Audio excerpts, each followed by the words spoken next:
फैसलाबाद की तहसील तांदल्यावाला के नवाई इलाका चक नंबर 595 गाबे में रात को बाटा बाल फ्लड लाइट ओपन मैच हुआ।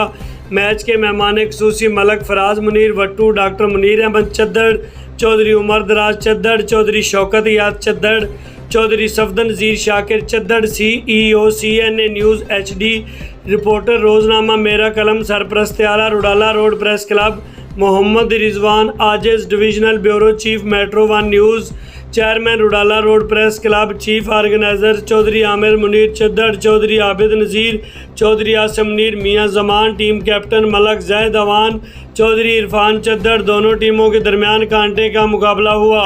शायकीन ने बड़ी तादाद में शिरकत की। कांटे के मुकाबले के बाद मलक जैद अवान की टीम ने फतह समेट ली।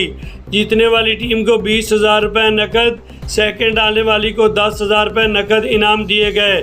जिन मुल्कों के ग्राउंड आबाद होते हैं उन मुल्कों के अस्पताल वीरान होते हैं। हमें गेमों के फ़रोग़ के लिए काम करना चाहिए।